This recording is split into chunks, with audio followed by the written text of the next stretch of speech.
এরপরে যে প্রশ্ন আমি দেখতে পাচ্ছি তা হলো, কোনো অমুসলিম যদি মুসলিম হয় তাহলে তাহলে তার অমুসলিম অবস্থায় উপার্জিত টাকা পয়সা কি হালাল হবে নাকি হারাম থেকে যাবে? কোনো অমুসলিম যদি ইসলাম গ্রহণ করেন তাহলে অন্য ধর্মাবলম্বী থাকা অবস্থাতে তিনি যে সমস্ত উপার্জন করেছেন সেগুলো তার জন্য হালাল হবে, সেগুলো সব তার জন্য হারাম হয়ে যাবে না। এবং এটি হারাম হলে তার জীবনযাত্রাই বা নতুন মুসলিমদের জীবনযাত্রাই ব্যাহত হয়ে যাবে, যেহেতু শরিয়ার বিধিবিধান তাদের উপরে তখন তার উপর প্রযোজ্য ছিল না যখন তিনি অমুসলিম ছিলেন, সেজন্য সেগুলোকে আসলে হারাম বলা যাবে না।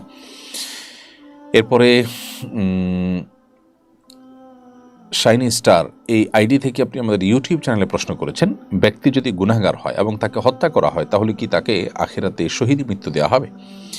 কোনো ব্যক্তি যদি মুসলিম হন, ইমানদার হন এবং তিনি খুন হন, তিনি গুনাহগার হলেও আশা করা যায় আল্লাহ তাআলা তাকে শাহাদাতের মর্যাদা দান করবেন। কারণ নবী করিম সাল্লাল্লাহু আলাইহি ওয়াসাল্লাম বলেছেন, মান কুতিলা দুনা দামিহি ফাহুয়া শাহীদ, যে ব্যক্তি তার জীবন রক্ষা করতে গিয়ে তিনি খুন হলেন কারোর হাতে, তিনি শাহাদাতের মর্যাদা লাভ করবেন। সো তিনি ইমানদার যদি হন, গুনাহগার হলেও তিনি শাহাদাতের মর্যাদা লাভ করবেন। আমরা গুনাহগার না কে, গুনাহগার তো কম বেশি আমরা সবাই, নিষ্পাপ তো নবী রাসূলগণ। সো একজন মানুষ তিনি মুসলিম হলে এবং তিনি খুন হলে কারোর হাতে, আশা করা যায় আল্লাহ তাআলা তাকে শাহাদাতের মর্যাদা দান করবেন। এরপরে প্রশ্ন হলো, সম্প্রতি একজন উপদেষ্টা বললেন মহিলা ও শিশু বিষয়ক মন্ত্রণালয়ের নাম পরিবর্তন করবেন, মহিলার জায়গায় নারী শব্দ ব্যবহার করা হবে। এ বিষয়ে আপনার কোনো মন্তব্য আছে কিনা? আমরা যতটুকু জানি যে তথাকথিত অধিকার কর্মীরা, যাদেরকে দেশে মানুষ সন্দেহের চোখে দেখে, অনেকদিন ধরেই তারা এটি পরিবর্তন করতে চাইছে।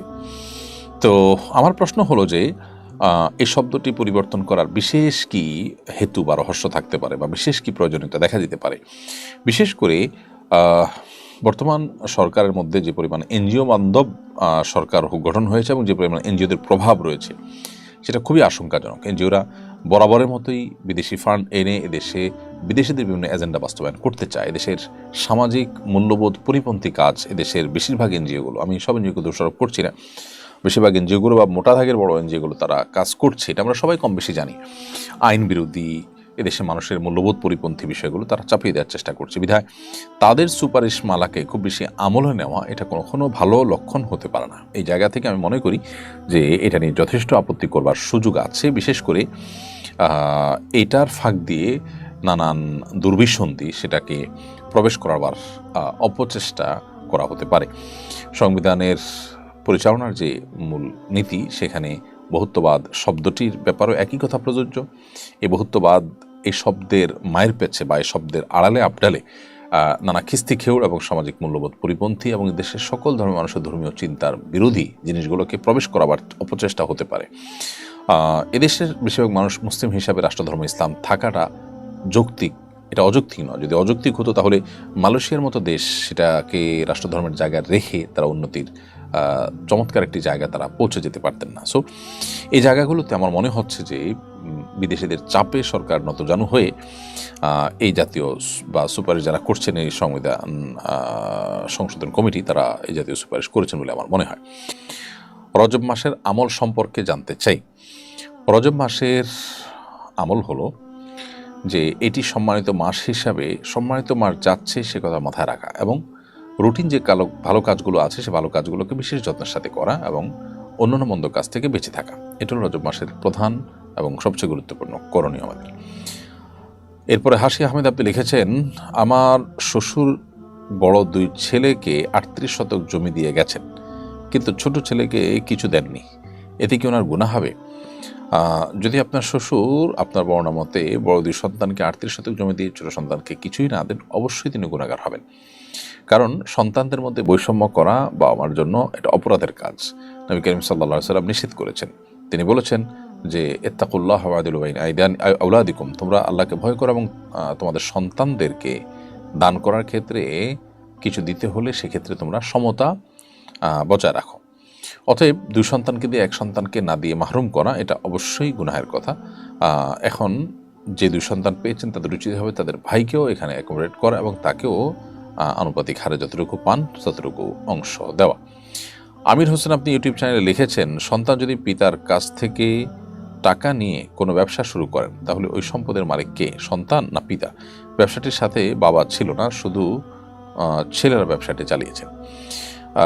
কোনো সন্তান যদি পিতার কাছ থেকে টাকা নেন, টাকা নিয়ে সেটা ব্যবসা শুরু করেন, তাহলে সেক্ষেত্রে এই টাকাটা লোন হিসাবে নিয়েছেন এটা ধরা হবে। যদি লোন হিসাবে সন্তান নিয়ে থাকে, বাবাও সে নিয়তে দিয়ে থাকেন। আর যদি বাবার টাকায় বাবার জন্য ব্যবসা পরিচালনা করবেন, সন্তান সেখান থেকে বেতন নিয়েছেন অথবা তিনি বাবার সহযোগিতা করেছেন, এরকম হয়, তাহলে বাবা হবেন। আমাদের দেশে মুশকিল হলো এই জাতীয় বিষয়গুলোতে আমরা পরিষ্কার করি না যে আসলে এই টাকাটা কি লোন হিসাবে বাবা দিচ্ছেন বা সন্তান এটা লোন হিসাবে গ্রহণ করছেন, নাকি এটা গ্রহণ করছেন জাস্ট বাবার টাকাটাই উনি ব্যবহার করে ব্যবসা দাঁড় করানোর জন্য। তো এই জিনিসটা পরিষ্কার না থাকার কারণে নানাবিধ সমস্যা দেখা দেয় এবং নিজেদের মধ্যে নানাবিধ ভুল বোঝাবুঝির তৈরি হয়। এই জন্য এখানে ক্লিয়ার না হওয়াটা একটা বড় ধরনের সমস্যা। অতএব ছেলে যদি একাও ব্যবসা পরিচালনা করেন, বাবার সাথে তারা নাও থাকেন, তাহলে এই টাকাটা কোন হিসাবে দিয়েছেন? বাবার হয়ে ব্যবসা পরিচালনা করবেন, এটা যদি সন্তান নিয়ত থাকে তাহলে সব বাবার মালিক হবেন। আর যদি সন্তান নিয়ত করে থাকেন যে না আমি লোন নিয়েছি বাবার কাছ থেকে এবং ব্যবসাটা আমার, তাহলে সন্তান মালিক হবে এবং বাবার কাছে যে টাকা নিয়েছে সেটা তাকে ফেরত দিতে হবে। সিলেটে মৌলানা আজহারির মাহফিলে গোলযোগ হয়েছে। কিভাবে মাহফিলগুলো আরও সুশৃঙ্খল করা যায় এ ব্যাপারে আয়োজক ও শ্রোতাদের কোনো পরামর্শ দেবেন কি? জি, শেখ মুজিবুর রহমান আজহারির মাহফিলে গোলযোগ হওয়ার দৃশ্যগুলো আমাদের চোখে পড়েছে এবং সত্যি খুবই খারাপ লেগেছে।